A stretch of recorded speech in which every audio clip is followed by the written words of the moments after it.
This is lesson 8.3, multiplying binomials and trinomials. By the end of this lesson, you'll be able to multiply a binomial by a binomial or a binomial by a trinomial. We're going to use the double distribution method.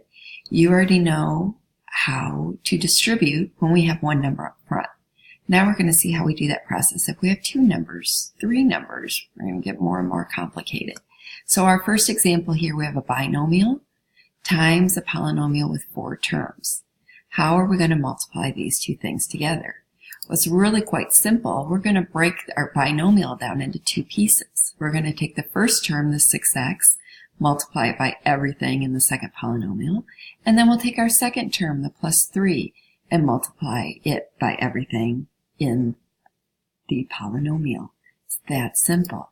So 6x times 2x to the third plus the 6x times the negative 4x squared plus the 6x times, I left that out, times the 7x plus the 6x times the negative 5. Now we're going to multiply by the second term in the binomial, the positive 3. So now we have 3 times the 2x cubed plus 3 times the negative 4x squared plus 3 times the 7x plus 3 times the negative 5. Everything happening there. So now our next step is to actually multiply those together. 6x times 2x cubed is 12. We multiply the coefficients. And then we have x to the fourth. This is the x to the first times the x to the third. That's why we had our whole exponents unit. How do we multiply exponents? We add the powers. 1 plus 3 is 4. Now 6 times negative 4 is a negative 24. X to the first times x squared is x to the third. 6x times 7x is a 42x squared. And 6x times the negative 5 is negative 30x. And now we'll finish up with the plus 3. So we'll get 6x cubed. 3 times negative 4 is negative 12x squared. 3 times 7x is 21x. And 3 times negative 5 is 15. So now we've got this big, long, giant polynomial with 8 terms, and we're just going to combine like terms. So let's start with our 12x to the fourth. We don't have any other term with an x to the fourth, so that just stays 12x to the fourth. Now let's combine all of our x to the thirds. We've got a negative 12x to the third, and we've got a positive 6x to the third. Combine those, we get negative 18x to the third. And the 42x squared plus the plus the negative 12x squared gives us the 63x squared. Then we have a 30x and a 21x. Negative 30 plus 21 is negative 9. And then we have just the negative 15. That is the double distribution method. So let's try it with something simpler, just a binomial times a binomial. So we're going to split up this first binomial. First we'll multiply the x times the x plus 5, then we'll multiply the plus 3 times the x plus 5. X times x plus 5 plus 3 times x plus 5. So we're going to, x times x is x squared, x times 5 is 5x, 3 times x is 3x, 3 times 5 is 15. Then we combine any like terms, and you notice these two terms in the middle are both just x's, so we have 8x in the middle. X squared plus 8x plus 15. Now, some people prefer a method called the box method, and you have already done this in science. It's called Punnett squares in science. Punnett squares. I hope I spelled that right. You can let me know. Okay, so the box method, we are going to draw a box that has as many squares in it as the polynomials we're multiplying together. So you'll see here we have x plus 3, so we need 2 squares, one for the x, one for the plus 3. And our x plus 5, we need 2 squares going the other way, one for the x and one for the plus 5. And this is how it would look. X plus 5, and it's very important, these could be negatives, so always include the sign. And we have x plus 3 going this direction. So what do we do with our Punnett squares or our box method? we multiply rows by columns. So the first row by the first column, x times x is x squared. Then we have x times plus 5 is 5x. Then we're going to go to our second row. Our 3 times our x is a 3x. And then our 3 times our plus 5. And we'll get a 15. So then we add these all together. We have 1x squared. That's our x squared. You'll notice that these will always come out usually on the diagonal. There'll be terms that are like terms that can be combined. The 3x and the 5x gives us an 8x, and we have our constant of 15.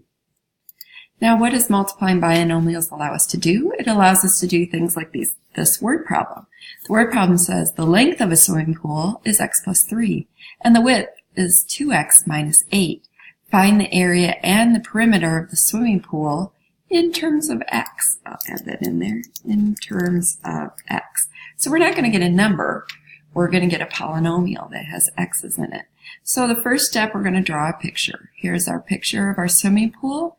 The length, I've labeled it backwards, doesn't matter. X plus 3, and the width is 2x minus 8. And now to find the area, we'll do that first. They want us to find both the area and the perimeter. Let's find the area first. Area is length times width, so that's our x plus 3 times our 2x plus 8. We now know how to do that with our double distributive property.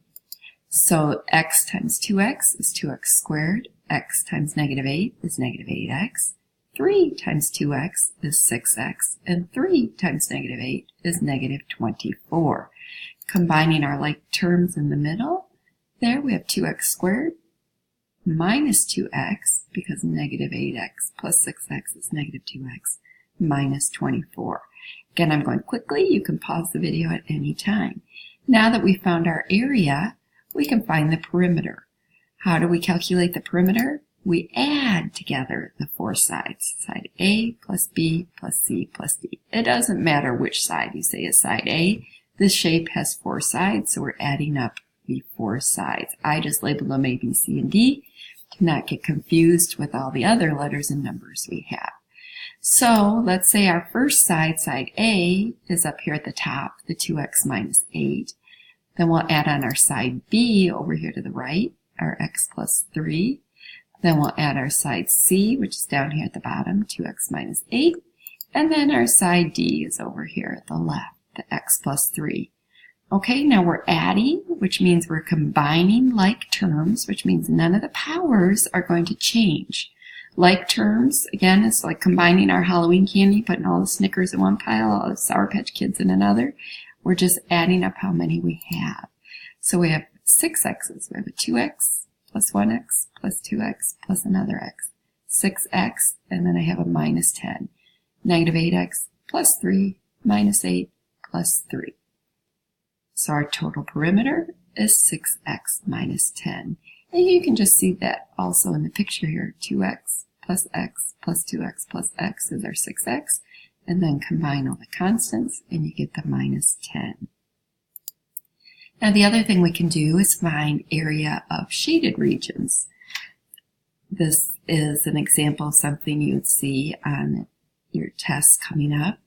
So how do we find this area? Maybe we want to find the area of our yard, and this is our house.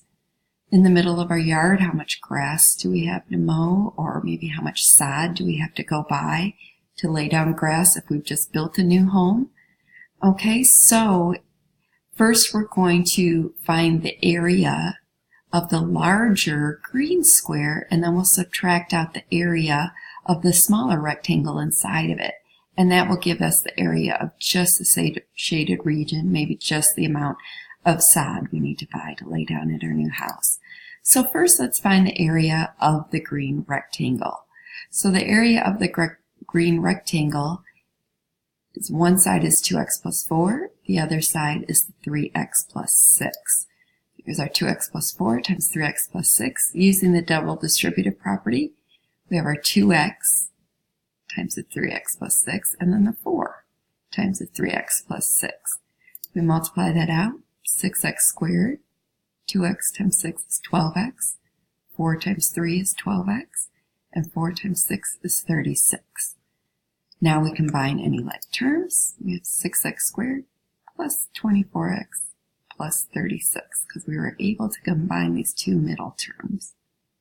That is the area of our green rectangle. We can't simplify it anymore.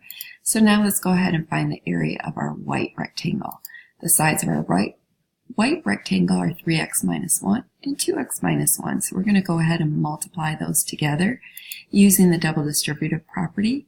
We take the first term, 3x, multiply it by the second binomial, 2x minus 1, and then our second term, negative 1, multiplied by the binomial, 2x minus 1. What does that give us? We get a 6x squared minus 3x minus 2x, and negative 1 times negative 1 is a positive 1. Keep track of those negative signs. Now we can combine these middle two terms, negative 3x, negative 2x, will give us the negative 5x. So our final answer is 6x squared minus 5x plus 1.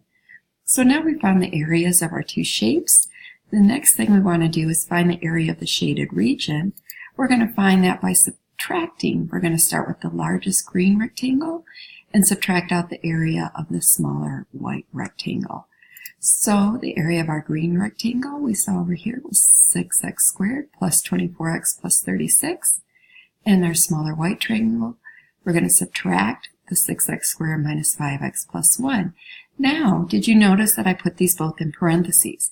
This is very important when we're subtracting, because subtracting, we have to change all the signs, all three terms over here. We're multiplying them all by this negative 1.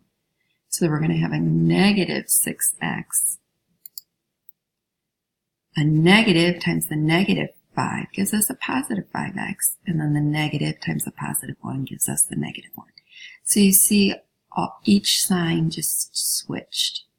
Then we combine all of our like terms, and we'll see the 6x squared minus the 6x squared canceled out this time. They're not always going to cancel out, but with these numbers they happen to cancel out, leaving us just with 29x plus 35. And that's our lesson for today.